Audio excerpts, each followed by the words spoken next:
Hello, good morning student. कैसे हैं आप सब? आई होप आप सभी अच्छे होंगे। मैं हूं ममता, आप सभी का ममता मैम एसआर चैनल में स्वागत करती हूं। तो चलिए, सबसे पहले वीडियो को स्टार्ट करने से पहले हर बार की तरह आज मेरा ये का मोटिवेशन ध्यान से सुनिएगा। ये आपको बहुत ही ज़्यादा, आपके मन को बहुत ज़्यादा ही ताकत देगा। ठीक है, तो ये मेरा मोटिवेशन ध्यान से सुनिएगा।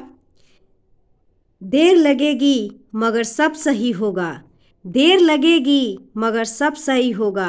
हमें जो चाहिए वही मिलेगा, हमें जो चाहिए वही मिलेगा।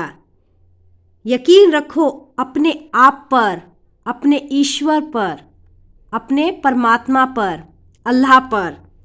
दिन बुरे हैं, जिंदगी बुरी नहीं है। ठीक है, तो इसी तरह आप मेहनत करते रहिए। आप एक न एक दिन सफल ज़रूर होंगे। टाइम लगेगा, लेकिन ये नहीं कि आप हारेंगे नहीं, आप जीत कर रहेंगे। बस आपको मेहनत लगातार करते रहना है। ठीक है, इसीलिए बिना सोचे समझे आप अपने मेहनत पर करते जाइए, ईश्वर अपने आप आपको फल देगा। ठीक है, तो चलिए स्टूडेंट, अब हम अपने प्रश्न की तरफ बढ़ते हैं। आज का हमारा मोटिवेशन भी हो गया। आई होप आपको ये मोटिवेशन बहुत ही अच्छा लगेगा। तो चलिए, हमारा प्रश्न क्या है? प्रश्न कह रहा है, 3 संख्याओं का औसत 28 है। यदि पहली संख्या दूसरी संख्या की आधी तथा तीसरी संख्या दूसरी संख्या की दुगनी हो तो तीसरी संख्या क्या है? बहुत ही इंटरेस्टिंग सवाल है। तो चलिए देखिए इसे कैसे हम चंद मिनटों में इसको भी हम सॉल्व करेंगे। तो इस वीडियो के साथ जुड़े रहिएगा शुरू से लेकर अंत तक। बहुत ही इसमें इम्पॉर्टेंट सब क्वेश्चन मैंने लिया है, सिलेक्टेड क्वेश्चन है, तो बिना स्किप किए हुए देखिएगा। स्किप करेंगे तो आपको ही नहीं समझने में परेशानी होगी बच्चे। ठीक है, तो चलिए बच्चे, हम आगे बढ़ते हैं अपने प्रश्न की तरफ। तो पहले तो ये 3 संख्या है। संख्या क्या हुआ हमारा? n, जिसको हम n बोलते हैं। ठीक है, तो ये हमारी संख्या कितनी है? 3। और औसत कितना है? मीन्स एवरेज कितना है? 28। क्लियर? तो कह रहा है यदि पहली जो संख्या, और इसमें 3 संख्या लिया है, ग्रुप ले लीजिए 3, फर्स्ट, सेकंड एंड थर्ड, ये 3 ग्रुप हो गया। तो कह रहा है पहली संख्या, ये जो पहली संख्या है दूसरी की आधी होगी, और जो तीसरी संख्या है दूसरी की दुगनी होगी। तो जो ये वाला है दूसरी संख्या ज़्यादा होगी तभी उसकी आधी यानी उससे कम होगा। ठीक है, तो दूसरी संख्या हम ले लेते हैं 2। ठीक है, और इसकी आधी हम करेंगे तो हमारा 1 होगा। ठीक है, 1 भी हो गया, ये भी हो गया। अब क्या कह रहा है, जो तीसरी संख्या है, ये जो तीसरी संख्या होगी दूसरी की दुगनी होगी, तो इसका 2 का हम दुगना कर लेंगे तो ये हमारा 4 हो गया। इसको हम रेशो में कर लेते हैं। ठीक है, क्लियर? तो हम एवरेज, हमें सम निकालने के लिए आपको तो मैंने बताया ही है, एवरेज इंटू n। ठीक है, तो ये हमारा कितना होगा? 28 मल्टीप्लाई 3, तो कितना हो जाएगा? 84। ठीक है, ये हमारा सम निकाला हमने। क्लियर? अब क्या कह रहा है, हमारा 84 हो गया। ठीक है, अब हम रेशियो को ऐड कर लेंगे, तो ये हम ऐड करेंगे तो हमारा कितना होगा? 7। और हमें कौन सी संख्या का निकालना है? तो ये तीसरी संख्या 4 का हमें निकालना है। तो हम तीसरी संख्या क्या है हमारा? 4 है, तो इसको हम यहाँ पर लिख लेंगे। अब इसको हम काटेंगे तो कटने से ये कट गया, ये 12 आ गया। अब इसको मल्टीप्लाई कर देंगे तो 84 ये हमारी न्यू निकल आया। ठीक है, ये हमारी तीसरी संख्या क्या है? तो 84 होगा। आई होप अच्छा लगा आपको ये। तो चलिए हम ऐसे ही अगले प्रश्न की तरफ हम अब बढ़ते हैं। हमारा अगला प्रश्न क्या कह रहा है? 100 से कम सभी विषम संख्याओं का औसत कितना है? ये भी देखिएगा, इसमें भी मैं बहुत अच्छे आपको टिप्स बताऊंगी। ठीक है, और इसको भी हम ट्रिक से करेंगे, तो इसीलिए कह रही हूँ बिना स्किप किए हुए वीडियो के साथ शुरू से लेकर अंत तक जुड़े रहिएगा। ठीक है, कि आप कुछ मिस ना हो आपसे। ठीक है, तो देखिए क्या कह रहा है। सबसे पहले बात तो ये है कि जब हम कोई प्राकृतिक संख्या हो और सम संख्या हो, तो इसमें हम, और एक विषम संख्या है, इसमें क्या पूछा गया है, विषम संख्या। ठीक है, प्राकृतिक संख्या तो पता ही है कि 1 2 3 4 5 डैश डैश 100 तक, मतलब कि इन्फिनाइट चलता रहता है। और सम संख्या भी स्टूडेंट आपको मालूम होगा कि जो 2 से कटता है, 2 4 6 8 10 डैश डैश, ठीक है, हमारा जाता है जो 2 से कटता हो। ठीक है, ये सम संख्या। विषम संख्या भी बता देती हूँ, जो 2 से नहीं कटेगा, तो 1 हो गया, 3 हो गया, 5 हो गया, 7 हो गया, 9 हो गया। ठीक है, ठीक है, तो ये कहाँ से पूछा गया है, 100 तक पूछा गया है, हमसे यही पूछा गया है। विषम संख्या मीन्स 1 3 5 7 9, ये 100 तक। तो 100 तो ये हमारा हो गया, सम में आ जाएगा। ठीक है, तो इसको तो हम लेंगे ही नहीं, मीन्स हमें 99 तक ही लेना है, हमारा प्रश्न यही है। ठीक है, और आपको एक खास बात बता रही हूँ कि जब हमारा ये होता है, विषम संख्या होती है, तो इसमें सेम डिफरेंस नहीं होता है, ज़रूरी नहीं है, स्टार्टिंग में होगा, लेकिन आगे बढ़ते जाएंगे तो डिफरेंस हमारा सेम नहीं होता है। तो आगे हमें 4 5 निकालना हो तो सेम डिफरेंस चल जाता है, लेकिन आगे हम जाएंगे तो हमारा सेम डिफरेंस नहीं चलता है। ठीक है, इस बात को आप ध्यान रखिएगा। तो यही हमारा प्रश्न क्या कह रहा है, 100 से कम सभी विषम संख्या हो। तो 100 से कम क्या होगा, 1 से लेके हमारा 9 तक होगा, 1 3 7 5, ठीक है, 5 और 7, फिर कहाँ तक, 99 तक। ठीक है, ये 99 तक चलेगा। तो इसका फॉर्मूला होता है n+1/2, या फिर कह सकते हैं हम प्रथम और अंतिम। प्रथम संख्या लिख देती हूँ प्लस अंतिम संख्या। ठीक है, प्लस अब इक्वल टू हमारा अपॉन 2। ठीक है, तो प्रथम क्या है हमारा 1 और लास्ट क्या है 99, तो इसको हम 2 से डिवाइड करेंगे तो ये हमारा 100 हो जाएगा। प्लस किए तो हम 99 को 1 से प्लस किए तो हमारा 100 हुआ, और 2 से काटेंगे तो हमारा 50 हो गया। तो हमारा कितना है, विषम संख्याओं का औसत कितना होगा, तो 50। और एक बात खास आपको बता रही हूँ, ध्यान से सुनिएगा। हमारा कोई भी नंबर होता है, ठीक है, प्राकृतिक नंबर हो गया, अब जो 1 से लेकर 10 तक होगा, तो हमारा 5 होता है सम संख्या। ठीक है, और 5 हो गया हमारा विषम संख्या। ठीक है, ऐसे ही है। अब ये 100 है तो आधा हमारा सम होगा और आधा हमारा विषम संख्या होगी। ठीक है, तो इसको हम सीधे भी ऐसे कर सकते हैं, औसत पूछा जाए तो 100 है तो 100 हमारा आधा हो जाएगा सम और आधा हो जाएगा विषम, तो हमारा सीधा भी निकल सकता है 50। हमारा ये हो गया औसत, कितना हो गया 50 हमारा हो गया औसत। देखिए आपको इसमें अगर देखिए, अगर ये प्रश्न आ जाए, ठीक है, इसी प्रश्न में कि अगर योग पूछे, ठीक है, योग पूछे तो हमारा विषम संख्याओं का औसत का योग पूछे औसत नहीं, योग पूछे, तो योग का हमारा होता है n का स्क्वायर।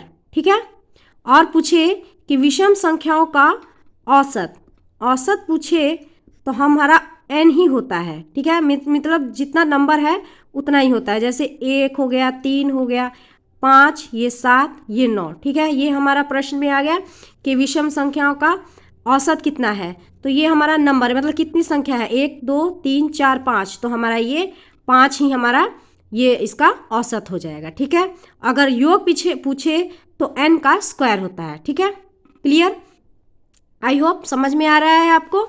तो चलिए, बहुत ही इंटरेस्टिंग मैंने प्रश्न लिया है, आगे बढ़ते जाइए। ठीक है, और नया ट्रिक्स भी आपको बताती रहूँगी। ठीक है, पॉइंट टू पॉइंट देखिए। तो हमारा अगला प्रश्न क्या कह रहा है, यदि ABCDE 5 क्रमागत विषम संख्याएं हो तो उनका औसत क्या होगा। ये भी बहुत ही एकदम से इंटरेस्टिंग है। तो देखिए, हमारा ऑप्शन भी दिया गया है, ये भी है हमारे एग्ज़ाम में आया हुआ है। मैं हर बार यही कहती हूँ, मेरे पास भले ही स्क्रीन नहीं है, कॉपी पर मैंने लिया है, लेकिन ये सिलेक्टेड सभी क्वेश्चन है, इसीलिए आप इसे ध्यान से देखिएगा। ठीक है, 5 क्रमागत विषम संख्याएं हो तो उनका औसत क्या होगा। तो आपको पता है इसमें देखिए औसत पूछा गया है। मैंने यही आपको हर बार बताती आई हूँ कि जब औसत पूछे, सेम डिफरेंस होता है, तो या फिर कह सकते हैं कि दो पदों के बीच समान अंतर हो तो हमारा सेंटर वाला होता है औसत। तो यही है बात। इसका और फार्मूला छोड़िए, इसको हम सीधे ही ऐसे कर लेंगे। वैसे इसके तो कई तरीके हैं, विषम संख्याएं हैं। तो ये क्या है, दो इधर से चले दो इधर से चले, तो ये हमारा हो गया सेंटर वाला सी। तो ये हमारा इसका आंसर आएगा सी। औसत क्या होगा, तो सी। तो इसमें क्या है 5 ब्रैकेट a + 4, ये तो भी गुना कर रहे हैं, फिर a b c d upon में 2 है, डिवाइड हो रहा है, ये भी नहीं होगा। फिर यहाँ पर भी मल्टीप्लाई कर दिया गया है 5a + b c d e, इसे भी मल्टीप्लाई कर रहे हैं, ये भी नहीं होगा। मतलब और इनमें से कोई नहीं। तो हाँ, ये वाला सही होगा, इनमें से कोई नहीं, क्योंकि हमारा औसत कितना हो रहा है सी। एक तरीक फर्स्ट ये ट्रिक हो गया ये, ठीक है। आंख बंद करके हमने ऐसे चंद मिनटों में कर लिया। और दूसरा ट्रिक होगा कि जब सेम डिफरेंस होता है तो सेम ही है, ए के बाद बी और सी और डी सेम ही है, तो फर्स्ट और लास्ट अपॉन में यहाँ पर मैंने बताया है प्रथम संख्या तथा अंतिम संख्या अपॉन 2। तो ये प्रथम ए ई अपॉन 2 करके इसको सॉल्व कर लेंगे। ये भी हो सकता है और ये भी हमारा ट्रिक हो सकता है। तो यही है हमारा वाला, आसान होता है। मैं तो ऐसे ही करती हूँ, मुझे ये बहुत ही अच्छा लगता है कि जब सेम डिफरेंस होता है तो हम क्या करते हैं, सेंटर वाला हम देख के और उसका आंसर हम लिख देते हैं, ठीक है। तो चलिए नेक्स्ट प्रश्न की तरफ बढ़ते हैं। आगे बहुत ही खास प्रश्न आता जाएगा। जैसे ही हम आगे बढ़ते जाएंगे ऐसे ही हमारा प्रश्न बहुत ही इंटरेस्टिंग और आता जाएगा, जिसको हमें करने में भी मज़ा आएगा, ठीक है। तो देखिए ये प्रश्न है सतत। सबसे पहले तो मैं आपको ये भी बताऊंगी, ऐसे भी स्टूडेंट हैं जिनको सतत के बारे में नहीं मालूम है। सतत मीन्स होता है लगातार, ठीक है, लगातार। सतत मीन्स, इसलिए आप प्रश्न में आ जाए सतत तो आप कंफ्यूज नहीं होना। लगातार होता है, जिसको क्रमागत भी बोलते हैं, ठीक है। 5 विषम संख्याओं का औसत 95 है, अवरोही क्रम में चौथी संख्या कौन सी है।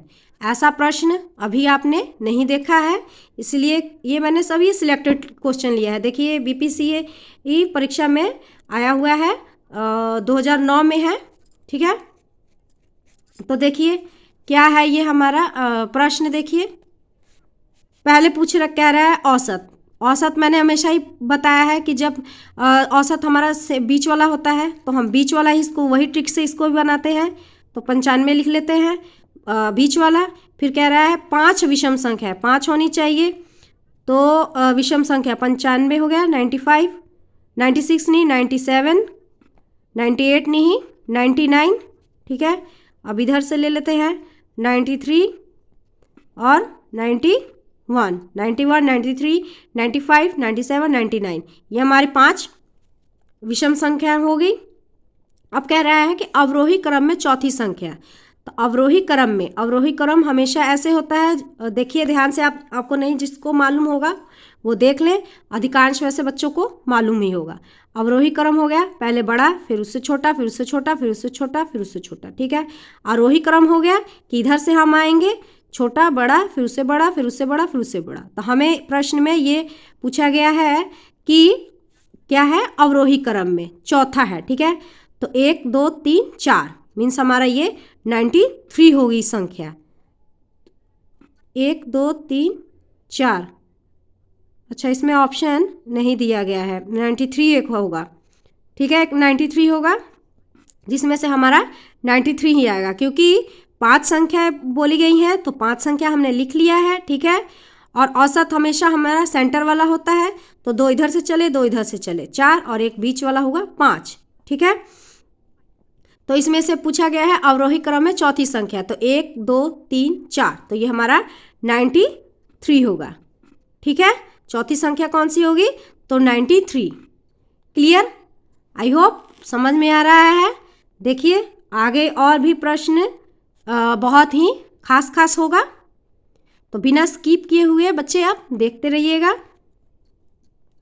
तो चलिए हमारा नेक्स्ट प्रश्न क्या है, A B C तथा डी 4 क्रमागत विषम संख्याओं जिनका औसत 42 है। बी तथा डी का गुणनफल कितना है?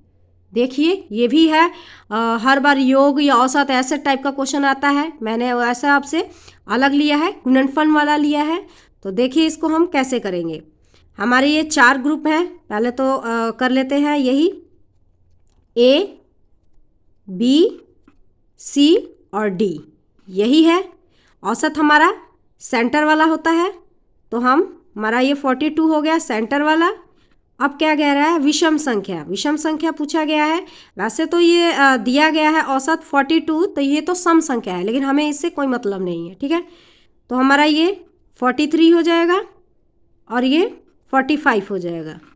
अब इससे हम इधर जाएंगे तो ये हमारा 41 होगा और ये हमारा 39 हो गया। यहाँ तक ले हमने बना लिया इसको। अब क्या कह रहा है? बी और डी। तो बी हमारा कितना है? 41 और ये डी कितना है? 45। तो इसको हम मल्टीप्लाई करेंगे। गुणनफल कितना है यही पूछा गया है बी और डी का, तो इसको हम मल्टीप्लाई करेंगे तो कितना हो जाएगा? इसको हम मल्टीप्लाई करेंगे तो 1845 हो जाएगा। तो गुणनफल कितना होगा? तो 1845 होगा, ठीक है। ये हमारा आंसर हमने निकाल लिया। तो ऐसा ही है बच्चे, प्रश्न को देखकर घबराना नहीं है, उसको पहले ध्यान से पढ़ना है कि वो क्या कह रहा है, ठीक है। चलिए तो आगे बढ़ते हैं। देखिए ये भी बहुत ही ये क्वेश्चन है, इसे ध्यान से देखिएगा। इसीलिए कह रही हूँ स्टूडेंट, प्लीज़ रिक्वेस्ट है आप लोगों से कि बिना स्किप किए हुए आप प्रश्न को देखते जाइए, क्योंकि बहुत ही खास प्रश्न है। जरूरी नहीं है कि ये आपको क्वेश्चन आता है तो नेक्स्ट क्वेश्चन आता ही होगा, ठीक है। ये भी बहुत देखिए, बहुत ही ज़्यादा इम्पॉर्टेंट इसमें मैं आपको ट्रिक बताऊंगी जो बहुत ही मुश्किलों से कहीं कहीं पर मिलता है, ठीक है। तो इसलिए ध्यान से देखते रहिएगा। अगर अच्छा लगे वीडियो, समझ में आ रहा है, तो प्लीज़ लाइक कीजिएगा और सब्सक्राइब कीजिएगा। वैसे तो मेरे कहने से नहीं होगा कि आप लाइक कीजिए और सब्सक्राइब कीजिए, आपका मन करेगा तो आप खुद ही लाइक करेंगे और सब्सक्राइब करेंगे। तो अगर लाइक और सब्सक्राइब करेंगे तो मैं जितना भी वीडियोज़ बनाऊँगी तो सबसे पहले आप तक पहुँचेगा उसका नोटिफिकेशन, ठीक है। और आप उस वीडियो से देख कर आप सीखते रहिएगा और एक मोटिवेट होते रहिएगा, क्योंकि मेरा वीडियो का यही में रहता है कि स्टार्टिंग में मोटिवेशन देती हूँ। जो स्टूडेंट्स हार मान चुके हैं, ठीक है, उनको ये मोटिवेशन बहुत ही ताकत देता है, ठीक है। मन के हारे हार है, मन की जीत जीत है। तो मन से हारना नहीं है, जीतना है, ठीक है। हम हारने वालों में से नहीं है, हम जीतने वालों में से, और एक ना एक दिन जीत के रहेंगे, एक ना एक दिन सफल होकर ही रहेंगे। चलिए तो हमारा प्रश्न देखते हैं क्या है। 5 क्रमागत संख्याओं का औसत x है। यदि अगली 2 संख्याएं मिला ली जाए तो औसत में क्या परिवर्तन होगा? ऐसा प्रश्न देखा है आपने? बहुत ही थोड़ा सा मुश्किल होगा। तो देखिए इसको पहले तो बताती हूँ कि जब कोई संख्या दी गई है, ठीक है, उसमें एक संख्या बढ़ाएंगे तो 0.5 की वृद्धि होती है, ठीक है। फिर संख्या कोई दे रही है, एक और संख्या हमने मिला ली, पहले तो एक फिर एक और बढ़ाए, 2 संख्या होगी, फिर संख्या बढ़ाई तो फिर 0.5 की वृद्धि होगी, ठीक है। फिर अगर कोई संख्या संख्याओं में फिर एक संख्या हम शामिल कर रहे हैं तो फिर 0.5 की वृद्धि होगी, ठीक है। तो जब एक बढ़ाएंगे संख्या, तो अब कोई संख्या है उसमें एक संख्या शामिल कर रहे हैं तो 0.5 की वृद्धि होगी। फिर कोई संख्या है उसमें एक और संख्या हमने मिला लिया तो 2 संख्या हो गया, तो फिर 0.5 यानी कि 1 की वृद्धि हो जाएगी, ठीक है, 1 की वृद्धि हो गई। फिर और संख्या है उसमें और एक शामिल कर लिए तो ये 3 संख्या हो गई, है ना। तो जब 3 संख्या हो गई तो फिर 0.5 हम बढ़ाए तो ये कितना हो जाएगा? 1.5 हो जाएगा, ठीक है। एक संख्या बढ़ेगा तो 0.5, 2 संख्या बढ़ेगा तो 1 की वृद्धि, फिर जब 3 संख्या बढ़ेगी तो फिर 1.5 की वृद्धि। ऐसे ही हम 0.55 बढ़ाते जाएंगे जैसे संख्या हमारी बढ़ती जाएंगी, ठीक है। तो इसी में ये तो प्राकृतिक संख्या होगा, ध्यान रखिएगा, प्राकृतिक संख्या में है। अगर सम या विषम संख्या आ जाए उसमें हम 1 की वृद्धि करेंगे, एक संख्या बढ़ेगा तो 1 की वृद्धि, क्लियर। 2 संख्या बढ़ेगी तो 2 की वृद्धि, ठीक है। 3 संख्या बढ़ेगी तो 3 की वृद्धि, ठीक है। अगर ये तो बढ़ने का हो गया।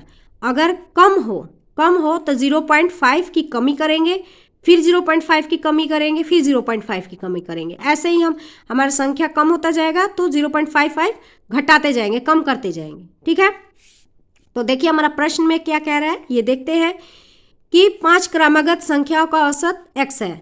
ठीक है, यदि अगली 2 संख्याओं को मिला ली जाए तो औसत में क्या परिवर्तन होगा। मैं इस बात को आपको प्रूफ करके भी दिखाती हूँ, ध्यान से देखिएगा बिना स्किप किए हुए। ठीक है, तो देखिए हमारे 5 क्रमागत संख्या, यहाँ पर क्रमागत संख्या ना ही विषम कहा गया है और ना ही सम कहा गया है, मीन्स नेचुरल कहा गया है, प्राकृतिक संख्या कहा गया है। तो प्राकृतिक संख्या हम ले लेते हैं 6, 7, 8, 9, 10। ठीक है, तो औसत हमारा हमेशा जब सेम डिफरेंस रहता है तो सेंटर वाला ही हमारा रहता है औसत। मेरा ये फॉर्मूला बहुत मुझे अच्छा लगता है, ये वाला ट्रिक मुझे बहुत अच्छा लगता है कि 1 सेकंड का काम रहता है। तो हमारा औसत, ये हमारी 5 संख्या आ गई, इनका औसत कितना होगा 8। अब देखिए मैंने यही कहा है, अब एक वृद्धि करते हैं संख्या, एक बढ़ाते हैं संख्या, तो 6, 7, 8, 9, 10 ये तो था, एक और हमने बढ़ा लिया 11। तो देखिए 2 इधर 2 इधर, ठीक है, नहीं 3, देखिए 3 इधर और 3 इधर, सेंटर वाला तो कितना हो जाएगा 8.5 मीन्स 8.5। देखिए 0.5 की वृद्धि हुई, मैंने यहाँ पर भी कहा था 0.5 की वृद्धि होगी। ठीक है, फिर और एक और संख्या बढ़ाते हैं। देखिए मैं प्रूफ करके आपको बता रही हूँ, मैं ऐसे ही बात नहीं कहती हूँ। ठीक है, प्रूफ के साथ मेरा बात होता है। ठीक है, तो देखिए 6, 7, 8, 9, 10, 11, 12, एक और संख्या हमने बढ़ा लिया। तो देखिए कितना जाएगा, ये हो गया 3, ये 3। ठीक है, इधर से 3, इधर से 3, और ये हमारा सेंटर वाला हो गया 9, औसत हो गया। पहले में देखिए एक संख्या हमने बढ़ाया था तो 8.5, पहले यहाँ से बता देती हूँ, ये हमारी 5 हमारी ये जो क्या था संख्या थी, तो हमारा इसमें औसत 8 हुआ। फिर एक संख्या हमने बढ़ाई तो 0.5 की वृद्धि हुई तो 8.5 हुआ। फिर एक और संख्या बढ़ाई तो ये 1 और 2 हो गया। ठीक है, तो फिर 0.5 की वृद्धि हुई तो 8.5 से हमारा 9 हो गया। तो देखिए मैंने ये प्रूफ करके बता भी दिया आपको कि वृद्धि होती है। तो यहाँ पर यही हमारा प्रश्न है इसमें कि 2 संख्या बढ़ाई गई है, तो 1 ये 2 संख्या बढ़ी तो 1 की वृद्धि हुई। पहले में जब एक संख्या बढ़ेगी तो 0.5 की वृद्धि, ये देखिए एक संख्या बढ़ेगी तो 0.5 की वृद्धि, 2 संख्या बढ़ेगी तो 1 की वृद्धि, 3 संख्या बढ़ेगी तो 1.5 की वृद्धि, ऐसे ही 0.55 हम बढ़ाते जाएंगे। तो हमारा इसमें 2 संख्या बढ़ा है, 11 और 2 शामिल हुआ है, तो हमारी कितनी की वृद्धि हुई 9, 1 की वृद्धि हुई। ठीक है, तो इसमें हमारा ऑप्शन में आएगा ये 1 की वृद्धि। आई होप आप सभी को ये समझ में आया है। फिर एक बार फिर से आपको मैं क्लियर करवा देती हूँ।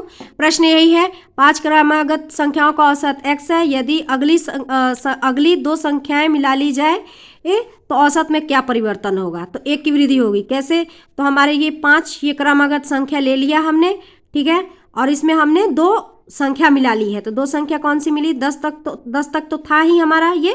ठीक है, 11 और 12 2 संख्या हमने मिला लिया, तो फिर कितने की वृद्धि हुई, तो 1 की वृद्धि हुई।